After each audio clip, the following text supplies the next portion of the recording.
ԱՄՆ պետքարտուղար Մարկո Ռուբիոն ժամանել է Հայաստան, նրան դիմավորել է արտգործնախարար Արարատ Միրզոյանը։ Նախատեսվում է, որ կողմերը կմասնակցեն փոխըմբռնման հուշագրի ստորագրման արարողությանը, որից հետո բարձրաստիճան պաշտոնյաները հայտարարություններ կանեն։ Թեև պետքարտուղարությունը չի բացահայտել ստորագրվելիք փաստաթղթի հստակ բովանդակությունը, նախարար Միրզոյանը ավելի վաղ նշել էր, որ հայկական կողմը մեծ աշխատանք է կատարել այս այցի կազմակերպման ուղղությամբ եւ ստորագրվելու են մի շարք կարևոր երկկողմ փաստաթղթեր։ ԱՄՆ դեսպանատան տվյալով բանակցությունները կենտրոնացած են լինելու դիվանագիտական երկկողմ օրակարգի եւ տարածաշրջանային զարգացումների վրա։ Երևանի գլխավոր հրապարակում վաղ առավոտից ընթանում են առաջին հանրապետության անկախության օրվան նվիրված զորահանդեսի նախապատրաստական աշխատանքները։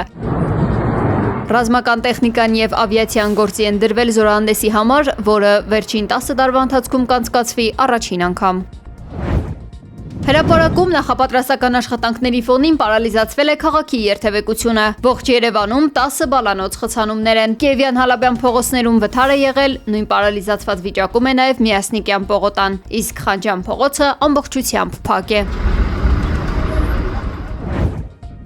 ԱՊՀ-ում չեն կարող անուշադրության մատնել եվրոինտեգրման պլանների մասին հայտարարած Երևանի դիրքորոշումը։ Հայտարարել է ԱՊՀ գլխավոր քարտուղար Սերգեյ Լեբեդևը։ Նա նշել է, որ իրենք չեն կարող անտեսել նաև վերջերս Հայաստանում անցկացված Ուկրաինայի հարցով Եվրամիության գագաթնաժողովը եւ երկրի ղեկավարության կողմնորոշումը դեպի միության անդամակցություն։ Լեբեդևի խոսքով այս ամենով հանդերձ Հայաստանը շարունակում է մնալ ԱՊՀ, ՀԱՊԿ ու ԵԱՏՄ անդամ եւ օգտվում է այդ անդամակցության ընձեռած բոլոր առավելություններից։ Բացի այդ, ԱՊՀ գլխավոր քարտուղարը շեշտել է, որ Ուկրաինան նախկինի պես շարունակում է մնալ ԱՊՀ անդամ, իսկ Մոլդովայի համագործակցությունից դուրս գալու պաշտոնական գործընթացն արդեն արձանագրված է եւ սկսվել է։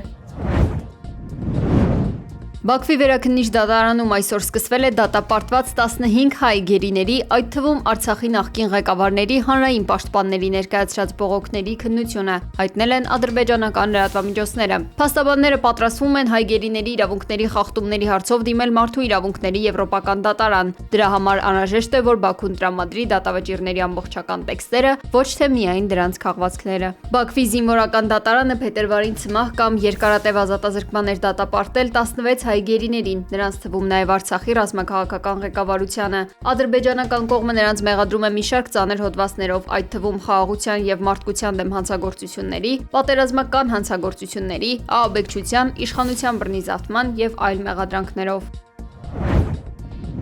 Միացյալ Նահանգներն այլևս տարածաշրջանում չարիքի եւ ռազմական բազաների համար անվտանգ վայր չի ունենա, հայտարարել է Իրանի գերագույն առաջնորդ Մոջթաբա Խամենեին։ Նրա խոսքով ժամանակի սլաքները հետ չեն շրջվում եւ տարածաշրջանի ազգերն ու տարածքներն այլևս որպես վահան չեն ծառայի ամերիկյան ուժերի համար, իսկ ԱՄՆ-ն ել ավելի է հեռանալու իր նախկին ազդեցիկ դիրքերից։ Մոջթաբա Խամենեին նշել է, որ իր հորսպանությունից հետո իրանցի ժողովուրդը վերածնվել է եւ ցուցաբերել է բացառիկ կայունություն։ Ըստ նրա, Իրանի զինված ուժերն ու դիմադրության ճակատի մարտիկները հատկապես Լիբանանում հրթիռների եւ անօդաչու թռչող սարքերի կիրառմամբ զգալի հաջողությունների են հասել երրորդ պարտադրված պատերազմում։ Միացյալ Նահանգների զինված ուժերը հարվածներ է հասցրել Իրանի հարավում հրթիռային արձակման հարթակներին եւ մոտորանավակներին։ Այս տեղեկությունը հայտնել է Fox News-ը, ապա հաստատել է ԱՄՆ պետքարտուղար Մարկո Ռուբիոն, որն այսօր պատրաստվում է այցելել Հայաստան։ Նեղուցները պետք է բաց լինեն եւ դրանք այս կամ այլ կերպ կբացվեն, ասել է նա։ Ռուբիոն նաեւ նշել է, որ ԱՄՆ-Իրան բանակցությունները հետաձգվել են համաձայնագրի ձևակերպման շուրջ առկա անհամաձայնությունների պատճառով։ Ռուբիոին հակադարձել է Իրանը, քանի դեռ ամերիկացիները շարունակում են իրենց ռազմական արկածները մեր տարածաշրջանում որևէ համաձայնության չեն հասնի, հայտարարել է Իրանի զինված ուժերի խոսնակ Էբրահիմ Զոլֆաղարին։ Նա շեշտել է, որ ԱՄՆ կառավարությունը բազմիցս ցույց է տվել, որ հասկանում է միայն ուժի լեզուն։ Ողջունեք $200 նավթին, հեգնել է Զոլֆաղարին։ אנחנו לא מוכנים להמשיך מערכות Իսրայելի ազգային անվտանգության նախարար Իտամար Բեն-Գվիրը հայտարարել է, որ անհրաժեշտ է անջատել Լիբանանի էլեկտրականությունը եւ ոչնչացնել ենթակառուցվածքները, հստակ հասկացնելով, որ ահաբեկչության շարունակման դեպքում լիբանանյան կողմը կտառապի։ ולחזור למלחמה Ըստ նրա, եթե Լիբանանի կառավարությունը չի վերահսկում Հեզբոլլահին, Լիտանիից եւ նույնիսկ Զահրանիից դեպի հարավ ընկած տարածքը պետք է դառնա Իսրայելի անվտանգության գոտի։ Իսրայելի ինտենսիվ օդային հարվածների նոր ալիքը լուրջ վնաս է հասցրել Լիբանանի հարավային ենթակառուցվածքներին, հատկապես Տյուրոս և Նաբատիա շրջաններում։ Սա տեղի է ունեցել Իսրայելի սահմանային ստորաբաժանումների վրա Հեզբոլլահի անօդաչու թռչող սարքերի հարձակման կտրուկ աճից հետո։ Ցախալը հաստատել է Հեզբոլլահի հրամանատարական կենտրոններին հարվածելու փաստը, նշելով, որ քաղաքացիական զոհերից խուսափելու համար նախապես տարհանման նախազգուշացումներ են արվել։ רק בשבועות האחרונים, הלוחמים הגיבורים שלנו Իսրայելի վարչապետ Բենյամին Նեթանյահուն հրամայել է ուժեղացնել հարվածներն ու ճնշումը Հեզբոլլահի դեմ, չնայած ԱՄՆ-ի միջնորդությամբ ընթացող հրադադարի գործընթացին։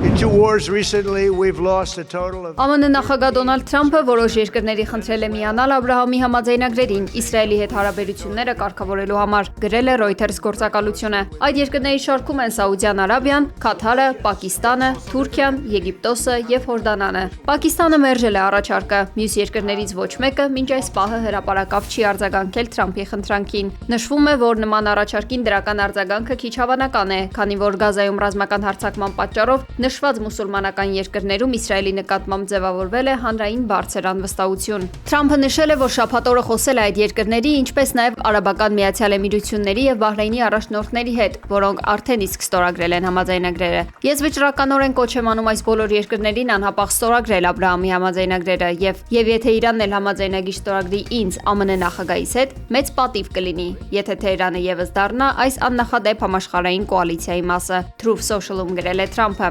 Աբրահամի համաձայնագրերը արաբա-իսրայելական հարաբերությունների կարգավորման վերաբերյալ փաստաթղթերի շարք է, որը ստորագրվել է Իսրայելի, Արաբական Միացյալ Էմիրությունների և Իսրայելի և Բահրեյնի միջև 2020 թվականի սեպտեմբերի 15-ին։